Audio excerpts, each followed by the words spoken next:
तो पिछले क्लास में हम लोग पढ़े हुए थे एमीन चैप्टर में इंटेक्स क्वेश्चन 13.3 यानी कि पाठ निहित प्रश्न 13.3। तो उसमें से दो क्वेश्चन आपको बना दिया गया था, तीसरा क्वेश्चन अभी बनाने जा रहा है। इसमें क्या है कि यहाँ पर लिखा हुआ कि तीसरा क्वेश्चन में इस कंपाउंड को हेक्सेन 1,6 डाइएमीन में बदलना है, परिवर्तित करना, यानी एक प्रकार का कन्वर्सन है या हिंदी में इसे हम लोग परिवर्तन कह सकते हैं।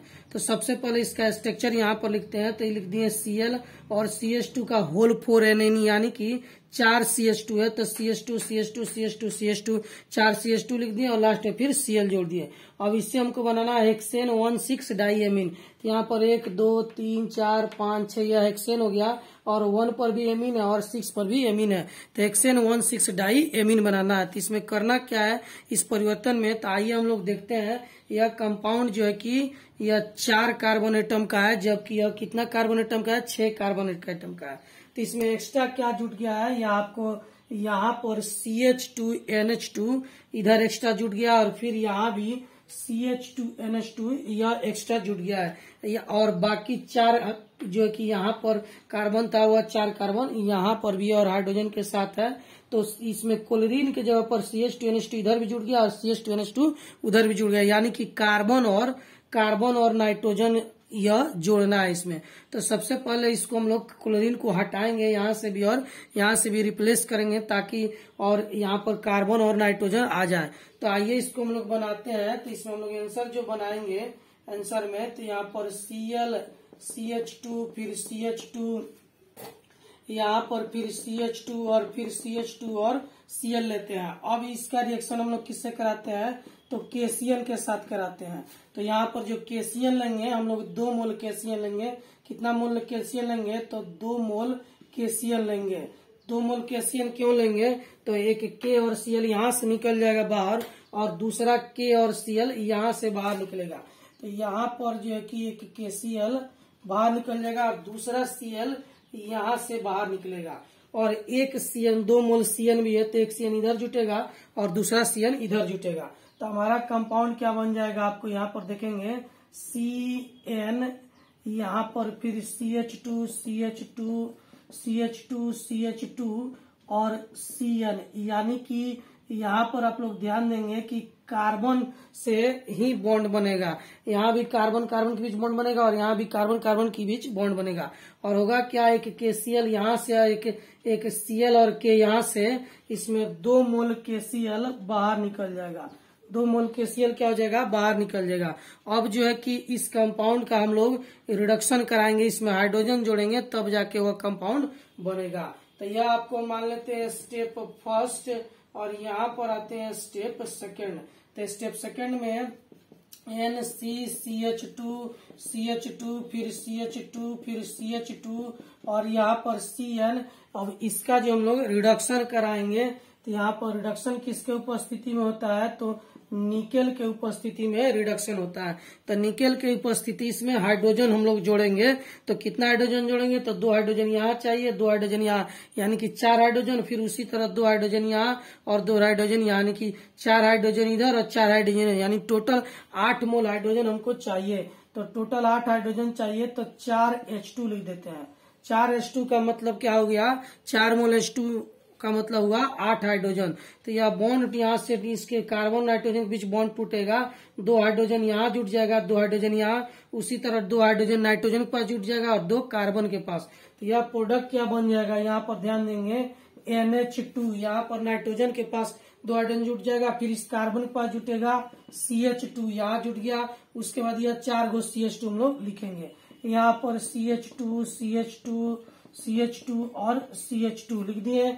अब जो है कि आपको जो है कि यहाँ जो कार्बन है इसके पास 2 जो है कि हाइड्रोजन जुटेगा, तो लिख देंगे CH2 और इस नाइट्रोजन के पास जो जुटेगा तो लिख देंगे यहाँ पर NH2। तो यह हमारा एक्स्ट्रा जो है कि देखिए रिडक्शन के बाद प्रोडक्ट बन गया और जो हम कंपाउंड बनाना चाहते थे हेक्सेन 1,6 डाइएमीन वह यहाँ पर बन गया। तो बिल्कुल आसान है। इसमें करना क्या है, क्लोरीन को रिप्लेस करना है किसके साथ, 2 मोल KCl के साथ। तो KCl बाहर निकल जाएगा और जब साइनाइड दोनों तरफ आके जुड़ जाए तब हाइड्रोजन जोड़ देंगे तो यह कंपाउंड यानी कि एमीन हमको प्राप्त हो जाएगा। तो यह जो विद्यार्थी बना लिए होंगे अच्छा बात है, मिला लेंगे। जो नहीं बनाए होंगे वह जो है कि फिर से इसको देख लेंगे। और कन्वर्सन में आप लोग को घबराना नहीं है। कन्वर्सन में क्या है कि उसमें रिएक्टेंट मॉलिक्यूल को देखकर जो है कि रिएक्टेंट मॉलिक्यूल को देखा जाता है, फिर प्रोडक्ट मॉलिक्यूल को देखते हैं और प्रोडक्ट मॉलिक्यूल में देखते हैं कि कौन सा जो कि एटम को हटाया गया है और वहां पर क्या जोड़ा गया है। उसी हिसाब से हम लोग रिएक्टेंट मॉलिक्यूल में कुछ नया कंपाउंड जोड़ते हैं ताकि हमको प्रोडक्ट प्राप्त हो जाए। तो यह धीरे धीरे आप लोग बनाइएगा तो सीख जाइएगा, इससे घबराएंगे नहीं। या फिर आपको दिक्कत होगा तो जितना बता रहे हैं कम से कम उतना आप लोग सीख जाइए। और जब क्लास खुलेगा तो आप लोगों को कन्वर्सन से अलग फिर क्लास करा दिया जाएगा। यह धीरे धीरे आप सीखिएगा, एकाएक यह नहीं सीख सकते हैं। तो धीरे धीरे जो जो बताते जा रहे हैं उसको ध्यान में रखिए, कोशिश कीजिए, समझने का कोशिश कीजिए, देखिए। और क्लास खुलेगा तब बाकी सब आपको वहां पर करा दिया जाएगा। अब आइए हम लोग यहाँ पर शुरू करते हैं। आज हम लोग का एमीन का फिजिकल प्रॉपर्टी शुरू करेंगे। तो सभी को हेडिंग देंगे फिजिकल प्रॉपर्टी ऑफ एमीन, यानी एमीन का भौतिक गुण। तो आइए अब शुरू करते हैं एमीन का फिजिकल प्रॉपर्टी यानी कि एमीन का भौतिक गुण। तो आइए हम लोग यहाँ पर पढ़ने जा रहे हैं फिजिकल प्रॉपर्टी ऑफ एमीन यानी कि एमीन का भौतिक गुण। तो एमीन का भौतिक गुण क्या होता है, या किसी भी कंपाउंड का भौतिक गुण वह होता है जिसे हम लोग आंख से देखकर, हाथ से छूकर या नाक से सूंघकर या जिसका जीभ से स्वाद लेकर पहचाना जा सके, उस गुण को हम लोग फिजिकल प्रॉपर्टी यानी कि भौतिक गुण कहते हैं। तो यह सब आपको पिछले क्लास में, आपको पिछले चैप्टर में अच्छे से लिखाया जा चुका है कि फिजिकल प्रॉपर्टी किसे कहते हैं और यह किन किन कारणों पर से प्रभावित होता है। तो सेम चीज यहाँ भी है, लेकिन यहाँ पर अब बार बार उसी चीज को हम लोग बताएंगे तो फिर आप लोग को क्लास जो है कि काफी डिले हो जाएगा आप लोगों का क्लास। इसीलिए अब हम लोग बुक में जितना दिया है चलिए वहां से हम लोग शुरू करते हैं। तो फिजिकल प्रॉपर्टी किसे कहते हैं ये आप लोग समझ गए। जिसे आंख से देखकर, आंख से छूकर, नाक से सूंघकर जिस गुण को बताया जा सके वह क्या कहलाता है, फिजिकल प्रॉपर्टी कहलाता है। जैसे इस कलम का जो कि फिजिकल प्रॉपर्टी बताना है तो आप देख के बता सकते हैं कि यह सॉलिड है, तो भौतिक अवस्था जो है सॉलिड, लिक्विड, गैस, यह जो कि फिजिकल प्रॉपर्टी हुआ। फिर यह आपको कलर इसका व्हाइट है तो यह जो है कि कलर भी क्या होगा, फिजिकल प्रॉपर्टी हुआ। इसको छूने पर हमको ऐसा लगता है गर्मी या ठंडा का महसूस हो सकता है, यानी मेल्टिंग पॉइंट, बॉइलिंग पॉइंट हम लोग बता सकते हैं। तो मेल्टिंग पॉइंट, बॉइलिंग पॉइंट एक प्रकार का जो है कि फिजिकल प्रॉपर्टी है।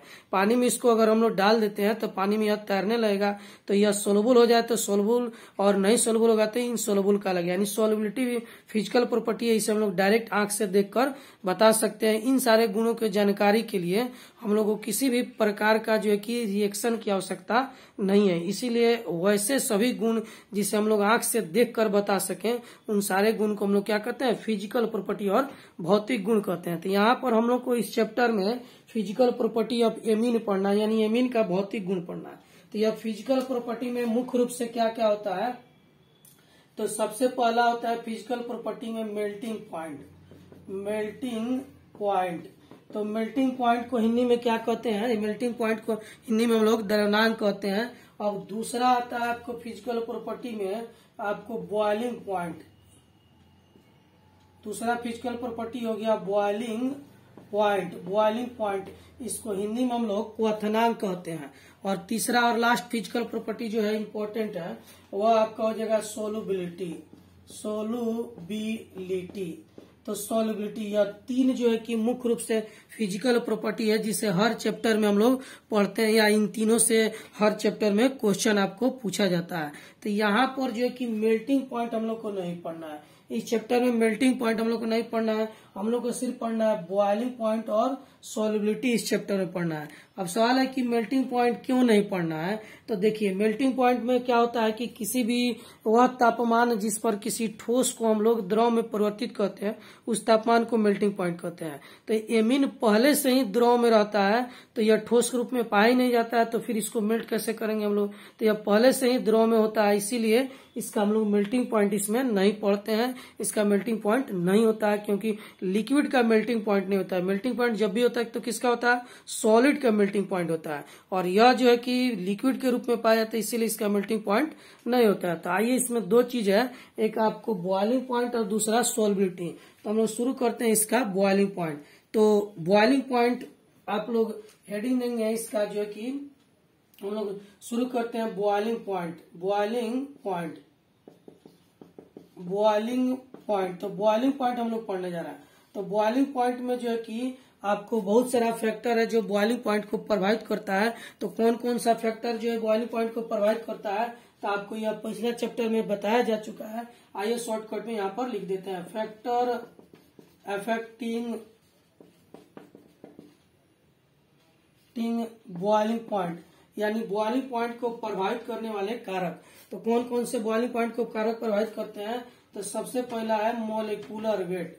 मोलिकुलर वेट सबसे पहला क्या है, मोलिकुलर वेट। तो मोलिकुलर वेट जो बॉइलिंग पॉइंट को प्रभावित करता है। इससे क्या होता है कि मोलिकुलर वेट बढ़ने से आपको इसमें लिख देते हैं with increase in molecular weight. Molecular weight बढ़ने से यह जो एरो है यह इंक्रीज का है, with increase in molecular weight. Hindi वाले विद्यार्थी लिखेंगे कि मोलिकुलर वेट बढ़ने से, with increase in molecular weight boiling point increases. Boiling point increases यानी हिंदी वाले विद्यार्थी क्या लिखेंगे, मोलिकुलर वेट का हिंदी होता है आणविक द्रव्यमान, यानी कि आणविक द्रव्यमान बढ़ने से बॉइलिंग पॉइंट क्या होता है, बढ़ जाता है। तो क्यों बढ़ जाता है, क्योंकि नंबर ऑफ मॉलिक्यूल ज्यादा हो जाते हैं, उनको गर्म करने में अधिक ऊर्जा की आवश्यकता होती है। अब आते हैं हम लोग दूसरा फैक्टर इसका, जो है कि पहला मॉलिकुलर वेट है, दूसरा फैक्टर है आपको स्ट्रक्चर, STRUCTURE स्ट्रक्चर। तो स्ट्रक्चर में क्या है कि जिस कंपाउंड में ब्रांच अधिक होता है वह जो है कि आपको जल्दी से टूट जाता है, और जो जल्दी टूटता है उसका बॉइलिंग पॉइंट कम होता है। तो इसमें हम लोग कह सकते हैं कि विथ इंक्रीज इन ब्रांच, यहाँ पर लिखते हैं with increase in branch, with increase in branch यानी कि ब्रांच बढ़ने से, with increase in branch boiling point decreases, यानी कि ब्रांच जितना ज्यादा होगा किसी कंपाउंड में उसका बॉइलिंग पॉइंट क्या होगा, उतना ही कम होगा।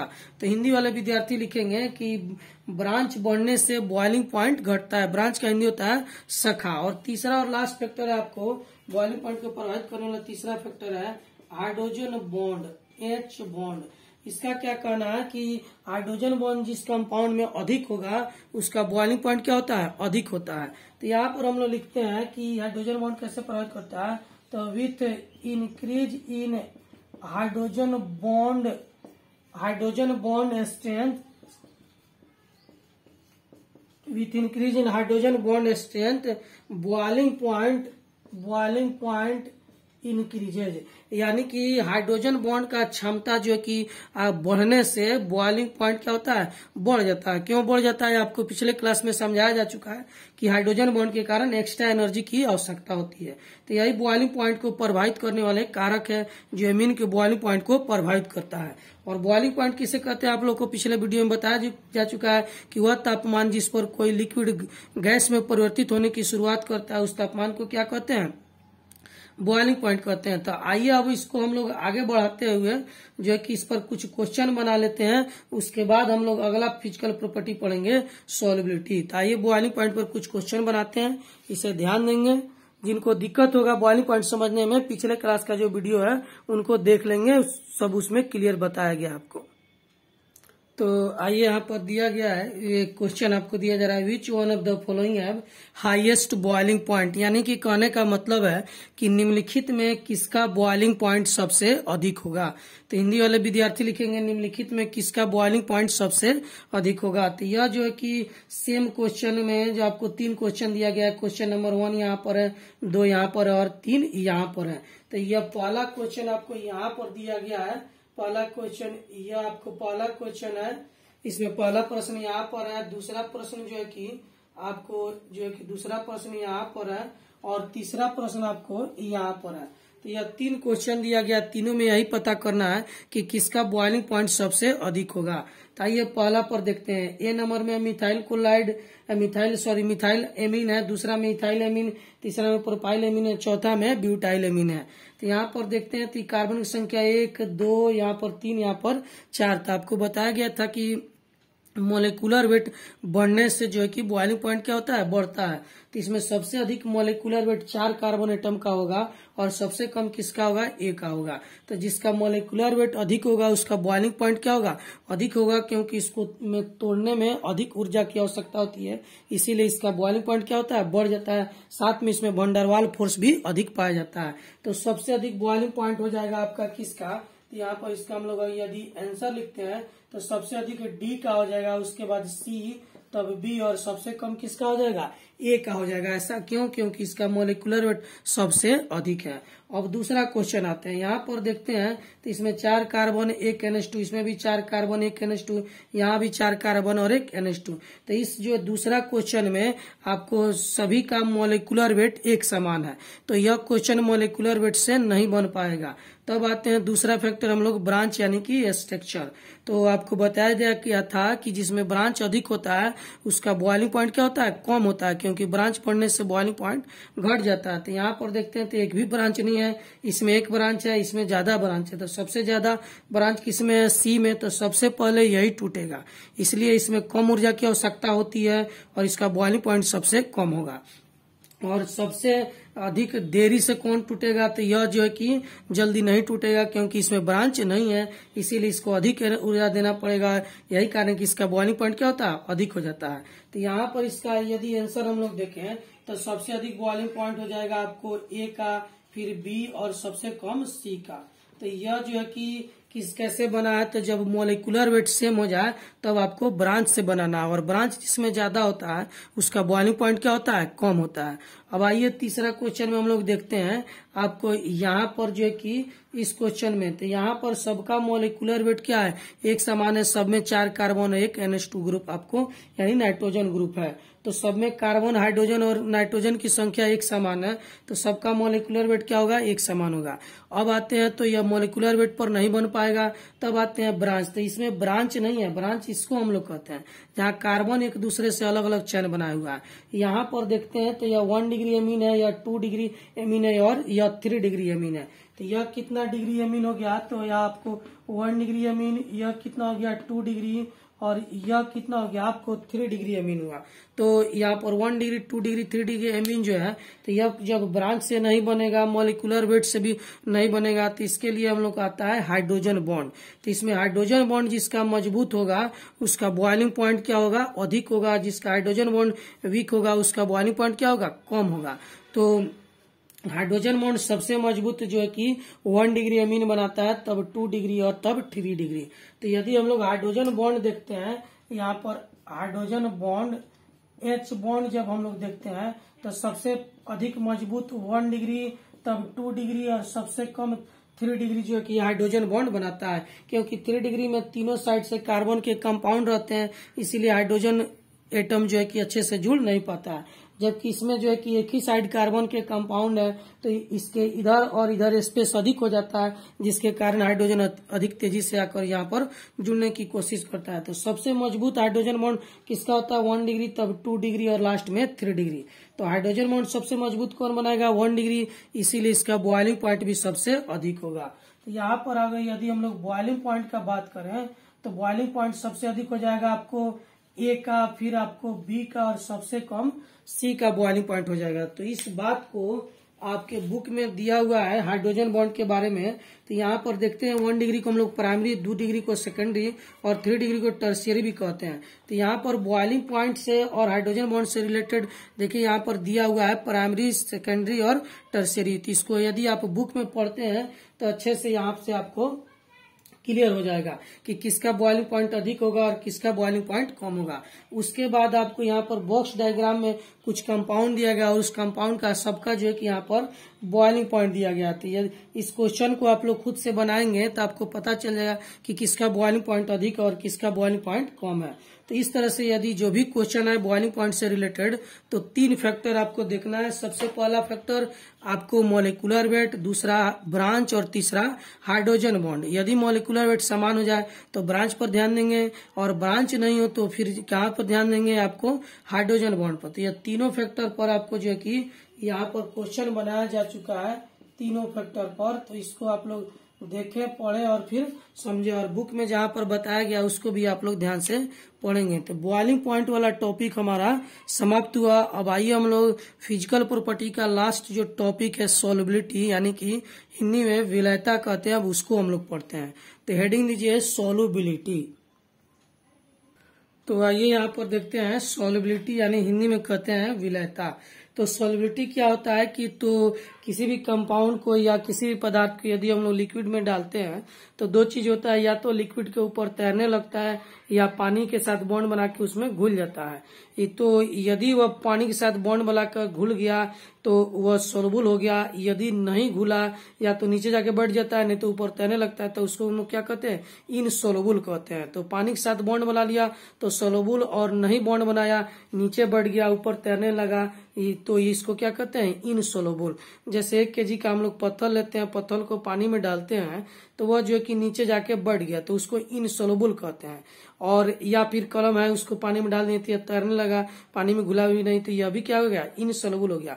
लेकिन 1 kg चीनी लेते हैं और पानी में डालते हैं तो वह थोड़ा देर बाद आके देखते हैं तो वो पानी के साथ बॉन्ड बना के उसमें घुल जाता है। तो इसको, इस प्रॉपर्टी को, इस गुण को हम लोग क्या कहते हैं, सोलबिलिटी।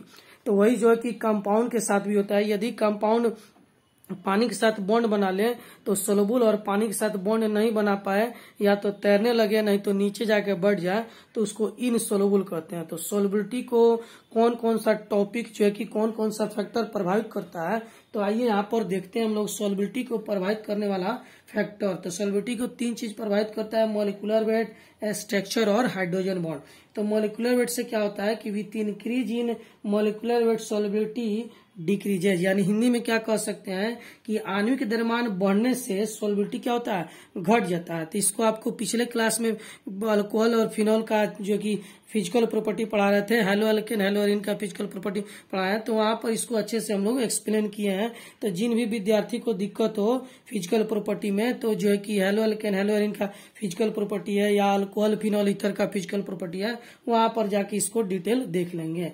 अब आते हैं हम लोग स्ट्रक्चर। तो with increase in branch solubility increases, यानी ब्रांच बढ़ने से सोलबिलिटी क्या होता है, बढ़ जाता है। ऐसा क्यों होता है, तो ऐसा इसलिए होता है कि जितना ज्यादा ब्रांच होता है मॉलिक्यूल एक दूसरे के साथ जो है कि अनस्टेबल फोर्स लगाता है, कोई इधर, जिससे कंपाउंड जो कि टूट जाता है और टूटने के बाद पानी में अच्छे से घुल जाता है। तो जितना ज्यादा ब्रांच होगा वह उतना ही तेजी से टूटेगा, यानी उसका सोलबिलिटी उतना ही अधिक होगा। तो यह जो है कि ब्रांच बढ़ने से सोलबिलिटी क्या होता है, बढ़ जाता है। तीसरा फैक्टर है हाइड्रोजन बॉन्ड, यानी जो बॉन्ड बना लेगा पानी के साथ, वाटर के साथ, वह सोलबल, जो बॉन्ड नहीं बना पाएगा वह क्या हो जाएगा, इनसोलबल होगा। तो यह जो है कि तीनों जो है कि फैक्टर है जो सॉल्बिलिटी को प्रभावित करता है। अब आइए इन तीनों पर हम लोग एक क्वेश्चन बना लेते हैं, उसके बाद हमारा फिजिकल प्रॉपर्टी एमीन का समाप्त हो जाएगा। उसके बाद हम लोग शुरू करेंगे केमिकल प्रॉपर्टी। केमिकल प्रॉपर्टी जो है इस चैप्टर का जो है कि लास्ट टॉपिक है एमीन का। तो जिन भी विद्यार्थी को फिजिकल प्रॉपर्टी में दिक्कत हो वह जो है कि physical property hello alkane hello arene में और अल्कोहल फिनॉल ईथर में एक एक करके अच्छे से उसको समझाया गया, एक्सप्लेन किया गया, बताया गया, डिफिनेशन लिखाया गया, तो वहां पर उससे पढ़ के समझ लेंगे। सेम चीज वही यहाँ पर भी है, हर चैप्टर में फिजिकल और केमिकल प्रॉपर्टी एक ही तरह का होता है, सबका फैक्टर सब एक ही है, एक ही तरह से सब जो है कि प्रभावित भी होता है। उसके बाद भी आपको अगर नहीं समझ में आए तो आप जो है कि शाम को 8 बजे हमको कॉल करके पूछ सकते हैं। तो अब आइए हम लोग देखते हैं, इस पर कुछ क्वेश्चन बनाते हैं। आपको सॉल्बिलिटी को प्रभावित करने वाले कारक पर एक आध क्वेश्चन बना लेते हैं। तो देखिए यहाँ पर जो है कि 3 क्वेश्चन दिया गया है। क्वेश्चन यह है कि विच वन मोर सोलबल, यानी कि हिंदी वाले विद्यार्थी लिखेंगे कि निम्नलिखित में कौन अधिक सोलबल है। तब इसके लिए 3 क्वेश्चन दिया गया। पहला क्वेश्चन में 4 ऑप्शन है, ए बी सी डी, फिर दूसरा क्वेश्चन में 4 option A B C D, और तीसरा क्वेश्चन में भी 4 option A B C D. तो आइए पहला क्वेश्चन पर हम लोग विचार करते हैं। तो यह मिथाइल एमीन है, इथाइल एमीन, प्रोपाइल एमीन है, चौथा में नॉन, यानी कि इनमें से कोई नहीं। तो इस यहाँ से इस क्वेश्चन में हम लोग देखते हैं तो सबसे कम मोलिकुलर वेट जो है कि मिथाइल एमीन का होगा, सबसे अधिक मोलिकुलर वेट प्रोपाइल एमीन का होगा। तो मोलिकुलर वेट बढ़ने से सोलबिलिटी घट जाता है, तो इस हिसाब से सबसे अधिक सोलबल कौन होगा, तो यहाँ पर ई होगा। तो सबसे ज्यादा सोलबल कौन होगा, ए होगा। तो ऑप्शन हो जाएगा आपको ए, फिर बी और सबसे कम सी, यह इसका आंसर हो जाएगा। तो जितना अधिक मोलिकुलर वेट होता है बॉइलिंग पॉइंट उतना, सॉरी सोलबिलिटी उतना ही क्या होता है, कम होता है। अब आइए दूसरा क्वेश्चन पर देखते हैं। तो यहाँ पर तीनों का जो है कि मोलिकुलर वेट एक समान है, तो यह मोलिकुलर वेट पर नहीं बनेगा, यह बनेगा ब्रांच पर। तो ब्रांच में देखते हैं तो इसमें एक ब्रांच है, इसमें एक भी ब्रांच नहीं है, इसमें सबसे ज्यादा ब्रांच है। तो सबसे जो कि पहले जो टूटता है वही अधिक सोलुबल होता है, वही जल्दी से पानी में घुलता है। तो सबसे पहले कौन टूटेगा? सी टूटेगा, क्योंकि ब्रांच ज्यादा है, ज्यादा ब्रांच होने से वो कंपाउंड अनस्टेबल हो जाता है और जल्दी टूटता है। तो सबसे ज्यादा सोलुबल जो हो जाएगा सी। तो सबसे अधिक सोलुबल सी, तब बी, और सबसे अधिक सोलुबल सी, तब उसके बाद ए, और सबसे कम क्या हो जाएगा? बी। बी क्यों कम होगा? क्योंकि इसमें ब्रांच नहीं है, यह जल्दी से नहीं टूटेगा। जल्द नहीं टूटेगा तो अधिक ऊर्जा देना पड़ेगा, इसीलिए इसका सॉल्युबिलिटी सबसे ज्यादा हो जाएगा। अब आते हैं तीसरा क्वेश्चन में, हम लोग देखते हैं यहाँ पर। तो इन तीनों का जो है कि मोलिकुलर वेट एक समान है और ब्रांच किसी में भी नहीं है। यह 1 डिग्री एमीन कहलाएगा, या 2 डिग्री और यह 3 डिग्री। तब यहाँ पर देखेंगे हम लोग हाइड्रोजन बॉन्ड। तो सबसे मजबूत हाइड्रोजन बॉन्ड कौन बनाता है? 1 डिग्री एमीन बनाता है, क्योंकि नाइट्रोजन की इस साइड काफी स्पेस रहता है, इसमें स्पेस कम हो जाता है, सबसे कम स्पेस इसके पास होता है। तो सबसे मजबूत हाइड्रोजन बॉन्ड कौन बनाता है? 1 डिग्री। इसीलिए सबसे ज्यादा पानी में सोलुबल कौन होगा? 1 डिग्री और प्राइमरी एमीन होगा। तो आंसर हो जाएगा आपको ए। ऑर्डर क्या हो जाएगा आपको? ए, तब बी, और सबसे कम सी। सी सबसे कम हो जाएगा। क्यों सबसे कम हो जाएगा? क्योंकि जो है कि 3 डिग्री एमीन के पास चारों तरफ से जो है कि कार्बन के कंपाउंड होते हैं, इसीलिए इस नाइट्रोजन के पास स्पेस की कमी होती है, यह जल्दी से हाइड्रोजन बॉन्ड नहीं बनाता है। बॉन्ड बनाने के लिए अधिक स्पेस चाहिए। तो यह सब जो है कि सॉल्युबिलिटी पर आधारित क्वेश्चन था। तो बॉइलिंग पॉइंट और मेल्टिंग पॉइंट हर चैप्टर में पढ़ना है, और सॉल्युबिलिटी और भी हर चैप्टर में पढ़ना है। साथ में कौन कौन सा फैक्टर प्रभावित करता है यह भी हर चैप्टर में पढ़ना है। तो इसको अच्छे से डिटेल में आपको हेलो एल्केन, हेलो एरिन का फिजिकल प्रॉपर्टी में आप पढ़ेंगे, या फिर अल्कोहल फिनॉल ईथर के, तो वहां पर इसका डिफिनीशन के साथ अच्छे से बताया गया है। तो जिन विद्यार्थी को यहाँ पर समझ में नहीं आया होगा कि कैसे बढ़ता है कैसे घटता है, जरा एक बार उस वीडियो को आप लोग जरूर देख लेंगे, फिजिकल प्रॉपर्टी अल्कोहल फिनॉल और हेलो एल्केन, हेलो एरिन का। उसके बाद भी नहीं समझ में आए तो आप हमसे कॉल करके पूछ सकते हैं। तत्काल में यह हमारा फिजिकल प्रॉपर्टी एमीन का आज समाप्त हो गया। अब अगले क्लास में हम लोग शुरू करेंगे केमिकल प्रॉपर्टी ऑफ एमीन। तो केमिकल प्रॉपर्टी एमीन जो है कि इस चैप्टर का लास्ट टॉपिक है, उसके बाद यह हमारा चैप्टर समाप्त हो जाएगा। तो आप लोग इसको अच्छे से पढ़िए और घबराइए नहीं। हम लोग का जो क्लास है वो संभवतः जुलाई में 5-6 जुलाई से संभवतः शुरू होने की संभावना हम लोग रखते हैं। तो इसके लिए आप लोग घबराएंगे नहीं और परेशान नहीं हो। जैसे होगा आपको यूट्यूब पर ही फिर से आपको बताया जाएगा। तो यहाँ पर लिखें और ध्यान दें।